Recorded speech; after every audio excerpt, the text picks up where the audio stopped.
light blinking. I don't know what that means. What does that mean? Sitting there busy passing cars. I don't know what it means, but howdy, y'all. You know who this is. It's Rob. I am driving up to the thriving metropolis of Bushland, Texas, to go and get a scalpel because I got work to do. And I need it back. My little brother's got it, so I got to go get it from him before he adopts it, which he might. Hey, that's kind of wobbling, didn't it? Just like stabilize that a little better. I figured y'all would rather look at the... that bird got lucky. The wind, I got a strong cross breeze as you're looking at it from left to right, which would be west to east. We got a pretty good front moving in. Not here yet, but it's going to be. This drive takes me about an hour. It's supposed to be about a 2-hour drive. I usually do it in about an hour and 40 minutes, maybe an hour and 35. I know a couple of little shortcuts, I guess you could say. That camera's still wobbling like heck, isn't it? I'll see if I can fix that. Maybe that's better. But I figured I'd talk to you. All of you take road trips and do stuff like that. This is pretty much a short one. But I figured while I'm doing it, I would bring up something that I think about every time I go on a little trip like this, and that is, what if some bizarre, weird thing happened? And I know it's not going to happen, but what if it did, and I had to walk home, even part of the way home? And so when I do that, I always make sure, not when I walk home, but when I travel, Hooples will love this, a little bit more distracted driving. I may do a couple of these on the way up there and back. But I promise, Hooples, these roads are long and straight. There's not a lot of curves in them. But if I had to walk home, what do I have? What do I need? Now, I'm bad sometimes about things. I don't like to be unprepared. And so this time, I'm not unprepared like usual. But one of the things I did this time that just seems dumb is I've got 2 long guns. Now, if I got somebody else with me, 2 long guns make sense. But I got a shotgun with me, a 12 gauge, short barrel, and I got an AR with me. And that's great, because who knows which one I'll need. But if I did have to walk, I don't want to carry both of them, probably. But I also wouldn't want to leave one behind. I just realized I've also got another long gun in here. It's a little AR-7, that little takedown model. I've got one of the older ones, the Charter Arms, but that'll fit into a pack and it weighs nearly nothing, so it's no big deal. But I guess I'm armed to the teeth as usual, considering I've got my everyday carry pistol and my secondary backup pistol too. Good grief. I would hope that in a deal like that, I would never have to fire a shot at anybody or get a shot fired at me. That would be my main thing, try to avoid everybody in a deal like that. Now, my philosophy up here is that most of the people in this area are pretty friendly, and in a deal like that, if you walk by their house, they're more likely to ask if you need to come in and get a drink of water if they've got any or something like that than they would to try and take a shot at you. Now, I was talking to another guy the other day in a recent video that he and I did. We were talking about that. His philosophy is different. He thinks that, at least down there where he is, that if you get in a deal like that, if you got anywhere close to somebody's house, that they would shoot first and, well, probably not even ask questions later. But I don't know about that. Maybe down in that part of the world they are. Up here, though, people are pretty friendly for the most part, or at least that's been my experience. Now, who knows? A week after some post-apocalyptic kind of thing, that might not be the case. But again, it would be my hope not to have to find out.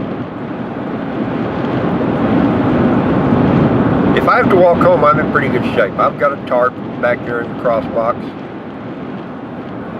And I've got 2 or 3 things of water, and I've got at least one get-home bag. In fact, if I remember right, in this cross box there's probably about 3 get-home bags back there, because this is one usually that my whole family travels in, so we're ready for that. So there again, I'd be up to that point of what do I leave behind, because I wouldn't be able to carry all of it. Now I would be able to carry a pretty good bit, because one of the things I've got underneath the cross box back there, disassembled in its various pieces, is a little 2-wheel game cart that you can haul a couple 100 pounds on. It's got the solid rubber tires that don't need air and don't get flat. And I've got all the pieces to put it together, so I'd be able to, I've even got a couple of things I can rig up where it's got longer handles, make it kind of like a rickshaw, and pull it or push it in that fashion. But even still, I don't want to have to carry a huge big load, because from my house to my little brother's house is just over 100 miles, and if I was going to do a walk like that, I would want to get home quick and easy, because I'm getting older, and doing that kind of stuff, a walk like that wouldn't be as much fun as it was 20 years ago. I got a little bit of food, and as you can see, looking kind of off out here to the side, there's extra food all over the place, although that would be kind of a tricky deal. You wouldn't want to shoot somebody's cow unless you really, really had to, and then you would want to be able to explain yourself if it came to that. But there's also rabbits, and there's birds, and there's things like that, so it wouldn't be hard. The problem, as we've talked about lots of times, is water up here. There are some low spots that if we had a rain might hold a little bit of water, and it would have to be a pretty significant rain to hold it very long, because it's going to soak up fast.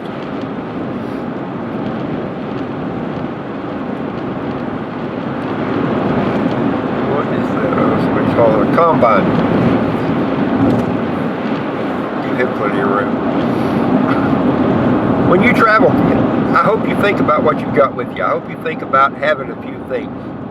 I haven't named off everything I have, of course.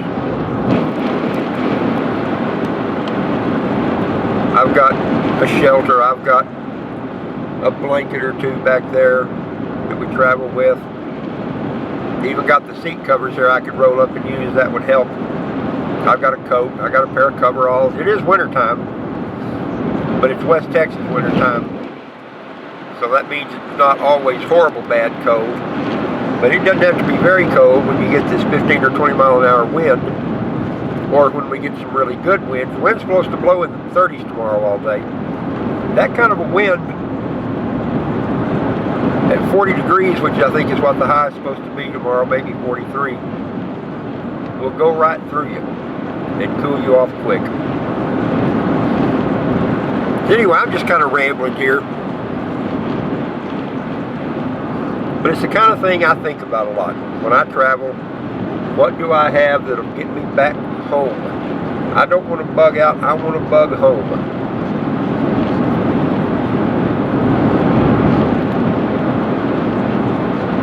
And that is my plan.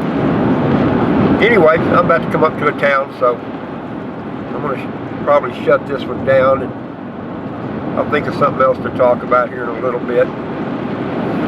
Post these over the next day or 2 or 3. With my internet, it may take that long to post the first one. Anyway, I hope y'all are having a good day, and I hope that you are staying prepared for whatever scenario you think. Whoops. Bouncy there. Whatever scenario you think might be the thing to wonder about. And we'll all cross our fingers that we never have to put our preps to the test and find out how prepared we are. All right. I will talk to y'all later on. Cheers, everybody.